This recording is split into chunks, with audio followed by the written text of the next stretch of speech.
Abok, mentor, motivational speaker, and a psychologist, as well as Joyce Macharia. She is the Director of Career Services at Chuka University. So before the break, Abok, you were onto something. Yes. Take us back.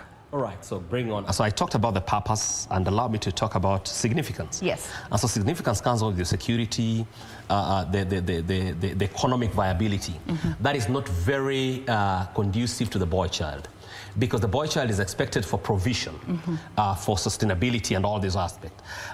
We see that there are a lot of young girls who are actually pregnant, breastfeeding and all other things. Yes. It did not happen by osmosis. These young people are trying to discover themselves, and in the process of discovery, they found themselves in this quagmire. Now, secretively, you find that some of them are actually providing. And to provide, they can actually not sit down and wait for something to come on the air. They have to get into this business. And you know, once they touch money, of course, no one wants to know how much you know until they know how much you care. And so it is about what you care. You can have your degree on there, but if you cannot provide, you are as useless as any other thing, you know. So it really denies the boy child an opportunity to keep focus and the balance between education and provision and economic stability. But also the other aspect is that boys are actually wired on to be defensive and provisional. Boys are expected, they are reminded to grow up. They're reminded to be a man. They're reminded to stand out. And so, you know, you ask us, how do you stand out? You stand out by providing. Why are you not providing, yet others of your age mates are providing? Why are you not standing out? And so the pressure for them to stand out sometimes take them to the extreme. Most of the boys who are actually becoming rude are actually not becoming rude because they want to, but they have the pressure to stand out. They have the pressure to be relevant. They will tell you, the first time I smoke, someone told me, just puff it. What will it, if it didn't kill me, how will it kill you? And you know, they're trying to belong. And the essence of belonging sometimes take them to the extreme and make them to do things that they do not expect themselves to do. So for the boy child, there's a lot of pressure of being relevant. And so it takes significance for a boy child to get to understand themselves in their weak aspect, in their challenging aspect, to accept themselves the way they are. All right. Now, I'd like, my director is telling me we're almost out of time, but let me come to you, Joyce, and maybe we could just look at potential solutions for our parents who are watching us this morning. We're not just talking about problems, we're also here to help. And you had mentioned emotional intelligence, which is one thing that I also wanted us to delve into. The fact that emotional intelligence is not something that is actively talked about in the household space. What do we stand to gain as parents if we venture in this direction when it comes to helping our children understand themselves emotionally? We need to help our children to understand themselves emotionally right from a young age. You know, we have concentrated so much on academic performance, we have concentrated so much on an A grade, but we are forgetting that there are other areas of life that are more important than actually the A grade. If a child gets an A, but does not know how to communicate.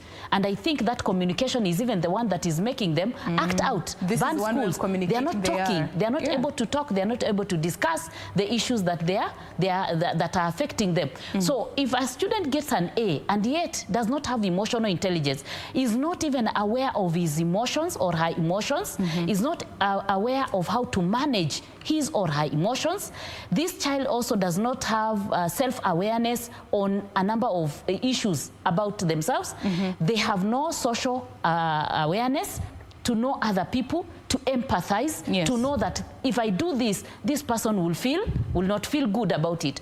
They are not even able to communicate. So emotional intelligence is about helping these children to be able to know how to manage themselves, emotionally, how to be to have self-awareness, how to have social awareness, to know the society, the people around me, what do they need, what can make them comfortable, and to also have relationship awareness, where they are able to communicate, they are able to retain relationships, they are able to maintain relationship, they are able to communicate in that relationship. So we really need to be able to talk about emotional intelligence, because that is what will help us also deal with some of these things. But I also want to say this. The brain develops from the back front. There is the frontal part, the frontal lobe part, that develops much later for everyone. By the age of 25, that's when it is complete. And that part is the part that is dealing with logic, with reason, with knowing the consequences of an action. Some of our youth do not know the consequences of an action, because there's a part of the brain that develops much later. The logic part at 25 is when it's complete develop. So these children, they still need a lot of guidance, they still need a lot of encouragement, they still need a lot of discussion. So when we bring in emotional intelligence, even at a young age, we teach these children how to know their emotions, how to manage the emotions. They may not go into burning the schools. They will be able to communicate. They'll be able to know what another person would feel, empathize with them. So we may reduce some of these incidents that are going on in schools. All right, as we get to close this conversation, maybe Abok, you could also weigh in on the aspects of emotional intelligence, but majorly tell us a bit about the role of guidance and mentorship, very briefly, in terms of offering solutions for parents who may be having children who are acting out. Thank you so much. Jen, life is a game. And every other game is as good as its rules and regulations. And so that's what life is all about, you know. And so for us to be able to enjoy the life that we're living, we need to begin to adhere to the rules and the regulations. Now, for rules to be able to be active, right now Kenya is on a constitutional moment. They are making their own constitution. Could it also be of essence that we involve these young people in creating these rules, so that, number one, they get to own the rules, rather than seeing it that that's the rule of the school that is being that is being imposed on us. And of course, secondly, the element of approach. Could they be approached with an element of grace and significance, knowing very well that no one intends to do a mistake? There got to be something that they're putting into perspective. When we begin to look at them on that aspect, we'll be looking for a solution rather than punishing.